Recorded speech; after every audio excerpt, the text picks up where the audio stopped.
Hello everyone, I welcome you all to my channel. In this video, we are going to see cyber security. That is what is meant by cyber security. Why we must be aware about cyber security. So first, let us know what is meant by cyber security.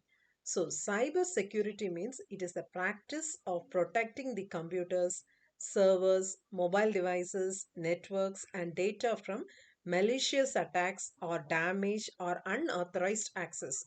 So if an unauthorized person is accessing our data without our knowledge, then it is a cyber attack. So we have to secure our data. So this for this purpose only we go for cyber security. So first we are going to see what is the need for cyber security. The first thing is protection of sensitive data. So three informations. One is personal information, then corporate data and government data. So personal information means it will protect the personal data such as social security numbers, bank details, medical records from unauthorized access and theft. Then corporate data. So in companies and all, we have to safeguard the proprietary information, trade secrets and business strategies from industrial espionage and competitive threats. Then the government data. So here also it is very essential. Ensures the security of sensitive government information and national security data from foreign adversaries and cyber espionage. So second one is prevention of financial losses. So direct financial impact, that is cyber attacks such as ransomware and fraud can lead to insignificant direct financial losses for individuals as well as organizations. Then indirect cost. Indirect cost includes costs related to incident response, recovery, legal fees, regulatory fines, and loss of business due to damaged reputation. Then the third one is trust and reputation. So customer confidence. So the customer's confidence is very important because strong cybersecurity practices only help to build and maintain trust with customers, partners, and stakeholders. Similarly, brand reputation, data breaches, and cyber attacks can severely damage an organization's reputation, leading to a loss of customer trust and loyalty. Then, personal safety. So, identity theft prevents the identity theft and the misuse of personal information for fraudulent activities.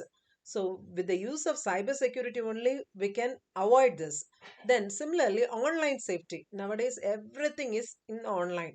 So, to protect individuals from online threats such as cyberbullying, harassment, and exploitation.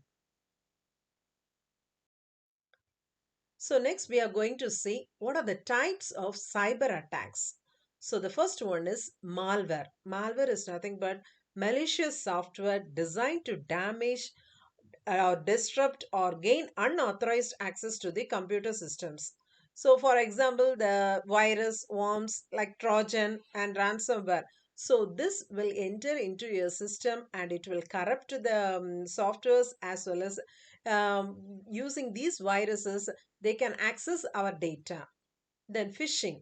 Fraud and attempts to obtain sensitive information by pretending to be trustworthy entity in electronic communication, often through email. So through email only this type of phishing process is done. That is, they will be asking to click the link. So if we click the link, automatically our data will be unauthorizedly they will be accessing our data. Then the next one is denial of service and distributed denial of service. That is attacks that own a network or service or website, making it unavailable to legitimate users. Then the next one is man in the middle. So man in the middle, this attacks means here the attacker intercepts and possibly alters the communication between two parties without their knowledge. Then the SQL injection. So a technique where the attackers insert malicious SQL code into a query to manipulate or access the database. So, if our database is to be thefted, then by using this SQL injection, they can easily access our database. Then, zero-day exploits. So, attacks that exploit previously unknown vulnerabilities in software or hardware before the developer has had a chance to patch them. So next we are going to see what is cybercrime. So cybercrime, we know we have heard this word cybercrime. So this refers to the criminal activities that involve the use of computers, digital devices or networks.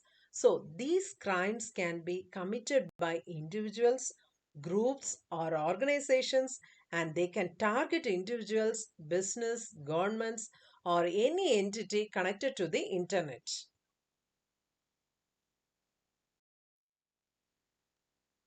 Now let us see what are the types of cybercrime. So the first one is hacking. So unauthorizedly accessing the data. So unauthorized access to computers, networks or data. So can involve in stealing information, disrupting operation or installing malicious software, that is installing the viruses. Then phishing and social engineering. So the fraudulent attempts to obtain sensitive information such as username, password or credit card details by disguising as a trustworthy entity in electronic communications. So sometimes they may send a message, send your ATM card number like that. So this is one type of phishing.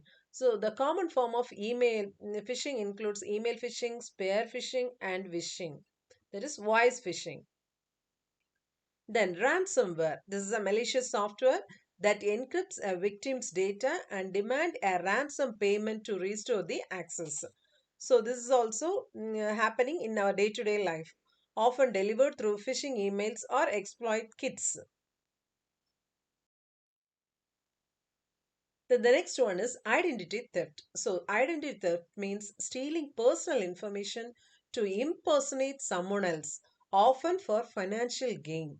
So can involve using stolen identities to open bank accounts, apply for credit or make unauthorized purchases. Then online fraud and scams. So deceptive schemes conducted over the internet to defraud individuals or organizations. So example is auction fraud, investment fraud, and romance scams. Then cyber stacking and harassment. So using the internet to stalk, harass, or intimidate the individuals. This is also happening in our day-to-day life. We are seeing through media, newspapers, and everything. So can involve sending threatening messages, spreading false information, or using social media to monitor and control victims. The distributed denial of service attacks. So overwhelming a website or online services with excessive traffic to make it unavailable to the users. So often used to disrupt operations or extort money from the target. Then the next one is malware distribution, that is creating viruses or injecting viruses into the network. Then intellectual property theft. So stealing or illegally using copyrighted material, trade secrets or proprietary information. So this and all comes under intellectual property theft. Then child exploitation. So using the internet to produce, distribute or consume child pornography, engaging in online grooming to exploit minors for sexual purposes. So now let us see what are the defensive measures against cyber attacks. So the first one is firewalls. So barriers that monitor and control the incoming and outgoing network traffic based on predetermined security rules. So using this also we can control it. Similarly, antivirus and anti-malware software. So using these software also, we can remove the malicious software that is present in our system. Then encryption. So converting our data into a code to prevent unauthorized access. Then intrusion detection and prevention systems. So these tools that detect and prevent the malicious activities on the network. Then multi-factor authentication. So requiring multiple forms of verification to access the systems or data. Then security awareness training, so educating the users about the potential threats and safe practices. Then the last one is regular updates and patch management. So keeping the software and systems up to date with the latest security patches. So these are the defensive measures against cyber attacks. So I hope you all have understood what is meant by cybersecurity, cybercrime, and cyber attacks, and what are the defensive measures we can take against these cyber attacks.